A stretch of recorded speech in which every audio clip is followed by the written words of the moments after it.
Hey guys, what's up? This is Bret from Life on This Planet blog. Welcome to this week's Friday on the Turntable. This is a special one. This is absolutely one of my favorite albums of all time.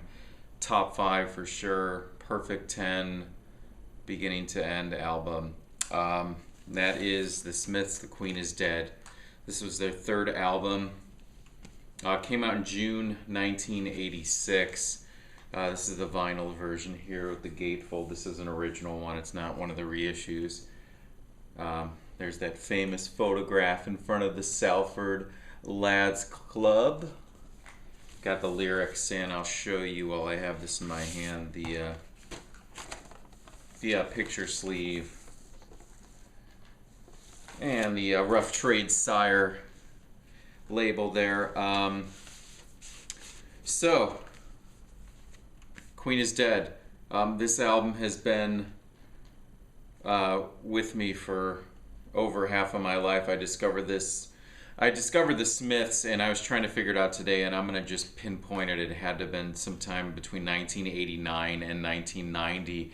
If I recall correctly, my brother and I found an article on the Smiths in a guitar magazine, and the first song I ever heard was Bigmouth Strikes Again, which leads off the second side on this. Now, after reading about them, my brother and I put it in order. If you guys remember, I'm sure some of you do, the mail order Columbia House in BMG, where you'd see those 10 CDs or 10 cassettes, 12 cassettes for a penny.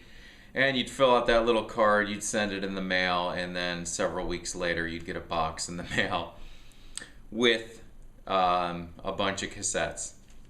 And The Queen is Dead was one of those. And I do not have my original cassette. I sold them off in the early 90s to buy CDs, and I'll never forget that tape. It had the white spine on it with the red lettering. And it's always a really cool thing to see people discovering bands that, for some of us have been with us for a really long time, and to go back and hear something for the very first time. It's like a envy, like, wow, I'd love to go back and experience certain albums or certain songs and hearing them for the first time again, and The Queen is Dead would be one of those. So it's just a huge album for me.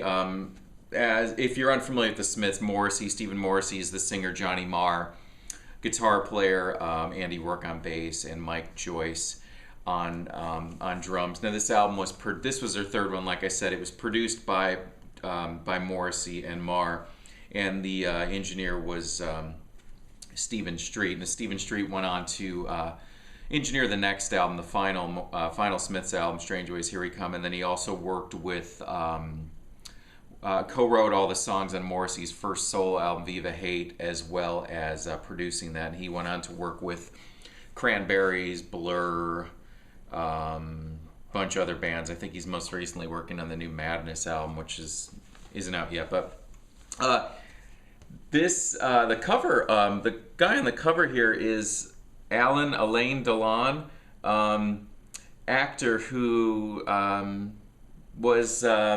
is the father of Ari, who is the son of Nico. So if you know Nico from the Velvet Underground and her solo work, this was the father of her son. Yeah, interesting. That photo was taken from a movie, I think from the 60s. I forgot the title of it. But this was recorded between October and November of 1985. And it wasn't released, like I said, until June '86. So there was a lot of legal battling going on between the band and the label Rough Trade at the time. So kind of delayed the release. But about 8 months before it came out, they released a single from the early or from the sessions before they recorded the album, and that was The Boy with the Thorn in His Side, which had just amazing B-sides. The Smiths were one of those bands known for having incredible B-sides, and the one that immediately comes to mind is the song Asleep, which is just, there was Doc Deadwax had a thread here on the VC of great lullaby or lullabies, and Asleep would be just is the first one that immediately comes to mind. And then another B-side was Rubber Ring. So like I said, this is one of my top 5 favorite albums at the time. And when this album was written and recorded, Johnny Marr, I think, was only 21 years old, so it kind of gives you some perspective, and this was their 3rd album. And I always find those kind of things amazing, to look at the age of people when they created works. I remember when I was I got my college degree in English, and I remember taking a class, and it was a literature class, and I wrote a paper on I don't remember what it was, but I referred in the article to an author, maybe it was Shelley or someone, and how it was amazing how they wrote such profound things at such a young age. And I remember getting my paper back, and I was marked down for that. The teacher's like, "Wow, all these people wrote this at a young age," and I'm like, "Oh, yeah, okay," but I find it fascinating that such profound things were developed at such a young age. I just find that really fascinating. And considering, like I said, this was 3rd album, and he was only 21 years old, that's pretty incredible. 3 of the songs, believe it or not, Frankly Mr. Shankly, I Know It's Over, and There Is a Light That Never Goes Out, were all written in one songwriting session in one evening with Morrissey and Marr. I mean, if you know this album and you know those songs, it's just incredible. I mean, in just one evening's of songwriting session, just phenomenal. My favorite tracks on here, I just mentioned actually. I just mentioned them. There's 10 tracks on here. My absolute favorite song is I Know It's Over. If you know that one, it's the 3rd track on side 1. Just phenomenal. But I mean, The Queen Is Dead, that tribal drum intro, The Boy with the Thorn in His Side, Bigmouth Strikes Again, There Is a Light That Never Goes Out, Some Girls Are Bigger Than Others. I mean, like I said in the first minute of this whole album is perfect. So every song on here is a favorite. It's just phenomenal. Bigmouth Strikes Again was released as a single right before the album came out. So there were 2 singles from this one, and the B-sides on Boy with the Thorn in His Side were it was Money Changes Everything, which was an instrumental that strangely Brian Ferry, who you may know him from, he was the singer of Roxy Music, and he went solo. Well, in 1987, when he was recording his I think, I'm not sure what album it is, but it was called Bete Noir, and he actually, the music for Money Changes Everything was, he added lyrics to it, and it was released, and it was called The Right Stuff. So interesting little tidbit of information there. Strangely enough, the members of the Smiths, and actually all 4 of them have actually stated it on separate occasions, that this is actually not their favorite album. Their favorite one is the one that follows this one, Strange Ways Here We Come. Like I said, that was their final one, came out in '87, which they never toured on that album. But they all state that as their favorite one, and by all means, it's a phenomenal record. But because this was the first one I heard, because I have such memories attached to it, this is my favorite Smiths album. Let me see what else I made. A few other notes here. I wanted to make sure I didn't miss. When this came out, it hit number 2 on the UK charts. One album prevented it from hitting number 1, and I actually put that out here on display. You know what it is, Peter Gabriel's So. That's what prevented The Queen Is Dead from hitting number 1 on the UK charts. Just a couple other things I wanted to touch on. I never got to see the Smiths. They broke up in '87, so I didn't discover them until just a few years after it. But I have seen Morrissey several times. I'm thinking around 5 times. In fact, he's coming to Phoenix here. I think it's in November, right around Thanksgiving.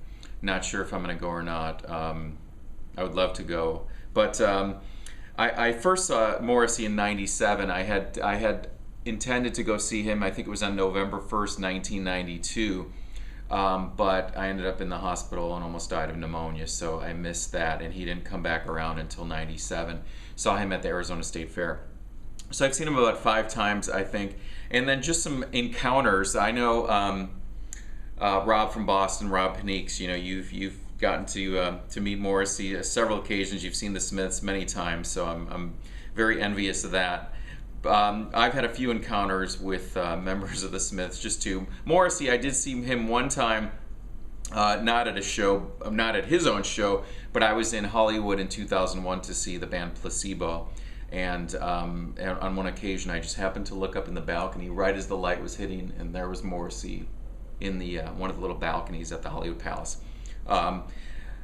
Another Smiths member was, I was at a small little bar in right on the border of Tempe and Scottsdale here in Arizona called The Rogue, and Andy Rourke was DJing that night, and there was like 20 people there. And I was just standing outside, and this guy came up to me and muffled, "Hey, do you have a cigarette?" And I don't smoke, so I said no. I just like, ugh, and walked away. And then I was like, okay, that was Andy Rourke.